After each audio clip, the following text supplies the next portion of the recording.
Hey, I want y'all to check this out. This is Nick Fuentes. It's on the Stephen Crowder Show, and he's talking about the Second Amendment and how the Democrats have got some of it right, and that he thinks that not all cities should be able to have guns. Then he walks back his statement. But the Second Amendment, considering the amount of threats, and we've talked about this, everyone has since Charlie Kirk, right? People just see the one that got through. I would imagine that you live under perpetual threat and need extra forms of security. I probably have that right. Yes. Yeah. And so for me, Second Amendment is pivotal. And I do see some rhetoric, not just from you, but from some people who sort of dismissive that is disconcerting. I'd like to roll a clip on this and then give you the floor to clarify, because we probably actually agree more than we disagree. Sure. There's this question of our government has no efficacy and it's not responsive to the needs or the wants of the people. So it's not really a democracy, and it also isn't working. So what do you do in that situation? Well, people start to say, and this is, as you know, this is the natural evolution of things. The people cry out for a tyrant. The people cry out for a dictator. Give us change, give us reform. And I certainly feel that. I think that's compelling. I'm a little skeptical of it as time goes on, because as I get older and more mature, I think we maybe take for granted the institutions that we've built up. And maybe I've become ironically more conservative in my disposition and saying, like, maybe let's not race ahead of ourselves and get rid of things which have been around for hundreds of years. I would argue the constitutional system is already impaired because it's being abused by all the other organs of government. Even the Supreme Court voted 8-1 that said these injunctions are out of control. And you've got these like procedural things in the Senate, the filibuster. The president can't fire as many people as he'd like to fire without all this oversight. It's like, we do need an executive organ of government. So I would say that we should start with a more powerful president.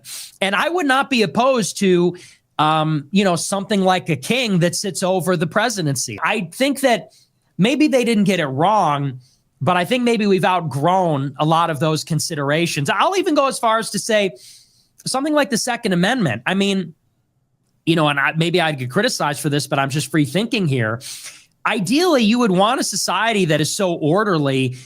Do you really want people running around with guns all the time? I mean, I know the argument about, and I am pro Second Amendment, I have guns, but something like that, it's like that is a clear instance where the left kind of makes a point about how we've outgrown some of the things that are in there. I'm going to get a lot of shit for saying that, but I just think that's true. In like a modern city, should everybody be packing heat like that? I mean, ideally, you'd have so much public order, it wouldn't be necessary. First, let me just be really clear on my position. I do like a place where people are running around with guns all the time, because I've been a place where they haven't, Canada, and it's a nation of pussies. Also, I will tell you this. On this topic, I have seen the video where the police, I don't think arrest, police showed up at your house. One of my producers here, who's a lawyer, said people should watch that as textbook on how to deal with police. And he's not Jewish. He's Greek. One of the very rare Greek lawyers.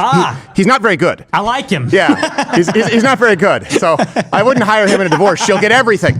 But I do want to give you, in other words, I want to let people know that this is not a position taken from someone who has not been under threat. But I will say this, what I heard there and in watching you, concerning to me. Because what I see communicated is in your ideal utopia, to use the word, would involve a much stronger state with much more executive power. And I agree on the executive authority, but the end game, a much stronger state and much softer civilian arms, softer Second Amendment rights.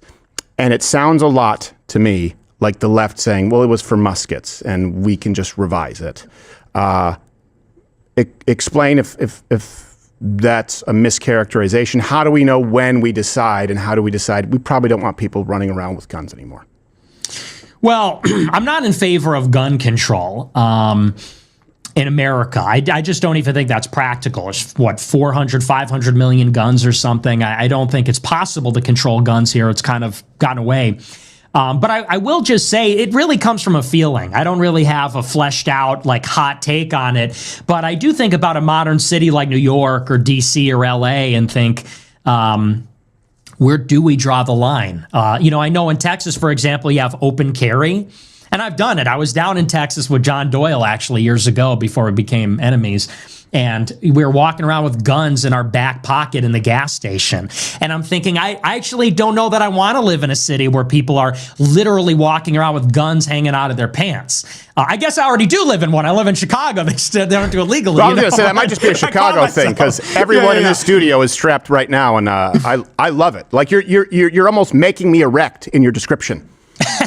I caught myself. I'm like, oh wait, that sounds like the South Side. It sounds like Inglewood actually. But so I guess I'm in favor of like concealed carry. We should be able to own guns. I just maybe it's a cultural thing because I did grow up in the Midwest, and my parents actually trained people in how to use firearms. But we're not like a gun nut family. Forgive me if that's a pejorative statement, but we're not enthusiasts. And so there's something to me about it that I just feel like at a certain point it becomes less safe, more than more safe. So, but like I said, I don't really have a fleshed out take. I'm ideologically in favor of the Second Amendment. I do support it. I don't have any prescriptive gun control measures. I just think there's a limit to it, and I get a little uncomfortable by some of it sometimes. My opinion, I think that Nick Fuentes is a fraud. He's a radical leftist. He's trying to bring Republicans over and get to radicalized on his views. And he backs Ro Khanna. If you don't know who Ro Khanna is, you need to do some research. Ro Khanna is a far left radical. And not to mention that, but there's also been other points where Nick Fuentes has did interviews and sat down with Destiny. If you don't know who Destiny is, he's very far left. So you need to check it out. Thanks for watching. If you want to watch more, please subscribe.